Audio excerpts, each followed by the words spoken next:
अंबेडकर जी की जयंती पूरे देश में एक पर्व के रूप में मनाया जाता है और मुझे खुशी है कि आज हम सब यहाँ सामूहिक रूप से उनको श्रद्धांजलि देने के लिए मौजूद रहे। अंबेडकर जी ने जो देश के लिए किया, मैं समझता हूँ उससे बड़ा वरदान शायद ही कोई व्यक्ति देश को दे सकता था। उस समय विपरीत परिस्थितियों में समाज के जो हालात थे, उसके बावजूद उन्होंने अध्ययन कर मेहनत कर वर्षों तक एक संविधान का निर्माण किया और एक ऐसा संविधान बनाया जो आज भी प्रासंगिक है। और आज मैं समझता हूँ ज़्यादा ज़रूरत है, क्योंकि कई बार हमने देखा है कि संविधान की जो मूल भावना है, संविधान के जो प्रावधान है, उसका धड़ल्ले से मजाक उड़ाया जाता है, उसकी अवमानना की जाती है।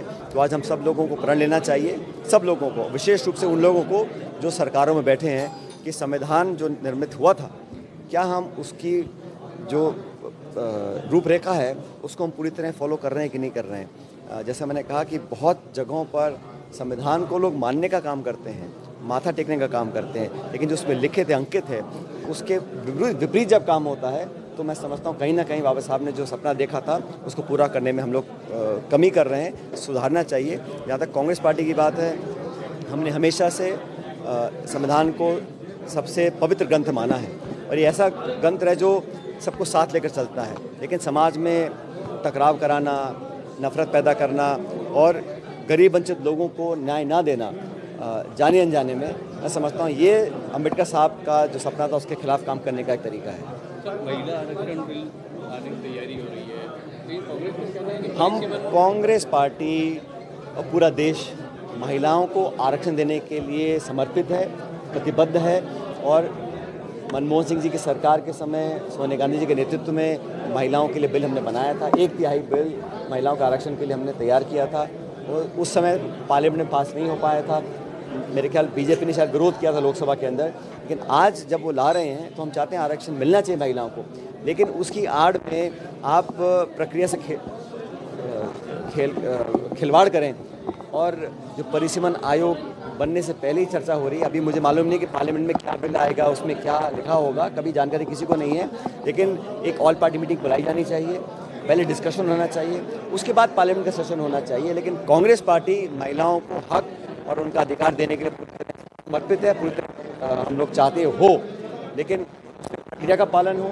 जनगणना की बात की गई थी, बहुत जल्द परिणाम आ जाएंगे, मुझे लगता है हम लोगों को उसका इंतजार करना चाहिए कि जनगणना में क्या आंकड़े निकल कर आते हैं, उसके आधार पर परिसीमन की चर्चा हो सकती है। लेकिन महिलाओं को ये हम सब चाहते हैं, और सब महिलाओं को, हर जाति बिरादरी की महिला को लगे कि इस देश में, इस देश की राजनीति में हमारी भागीदारी है।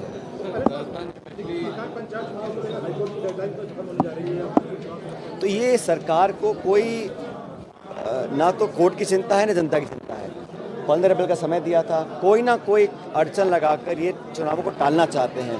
और मैं अभी क्षेत्र में दौरा कर आया हूँ, नरेगा के काम बिल्कुल समाप्त हो चुके हैं, वहाँ पे जो प्रशासनिक अधिकारी काम कर रहे हैं वो इतना चिंतित नहीं है जनता की भावना के बारे में, और लोग जो आज परेशान दुखी हो रहे हैं और लोग अपना रिप्रेजेंटेटिव चाहते हैं। सरपंच, प्रधान, प्रमुख, पार्षद, वार्ड मेंबर, मेयर, महापौर, ये सब बड़े इंपॉर्टेंट पोस्ट हैं, ये कब तक टालते रहेंगे। कहीं ना कहीं भाजपा के अंदर हारने का डर है, लगता है चुनाव होंगे, जनता का आक्रोश सामने आएगा, ये चुनाव नहीं करा रहे हैं। ये तो कोई वजह नहीं है, जब कानून में लिखा है, कोर्ट के आदेश हैं, फिर भी आप बहानेबाजी करके चुनाव टाल रहे हो, तो कहीं ना कहीं सरकार बैकफुट पर है। लॉ एंड ऑर्डर को लेकर काफ़ी चिंता है, स्पेशली जयपुर में जिस तरीके से महिलाओं के साथ दुर्व्यवहार की चीज़ें लगातार हो रही हैं, और राजधानी में ये हाल है, आप कल्पना कीजिए बाकी जिलों में, प्रदेश में क्या हाल होगा। तो सरकार को पहले तो लॉ एंड ऑर्डर पर ध्यान देना चाहिए, और सिर्फ भाषणों से नहीं होगा ना, आपको वो बनाना पड़ेगा अधिकारी के ऊपर कि न्यायपूर्वक कार्रवाई करें और पॉलिटिकल इंटरफेरेंस ना हो। जब राजनीतिक इंटरफेरेंस होता है तब अधिकारी भी काम नहीं करते हैं। तो सरकार की स्थिति मजबूत नहीं है, मुझे लगता है। यहाँ तक लॉ एंड ऑर्डर की बात है, अपनी पॉलिसीज़ को इम्प्लीमेंट करने की बात है, और घोषणा सदन में बहुत करते हैं, लेकिन धरातल पर घोषणा उतर नहीं पाती है।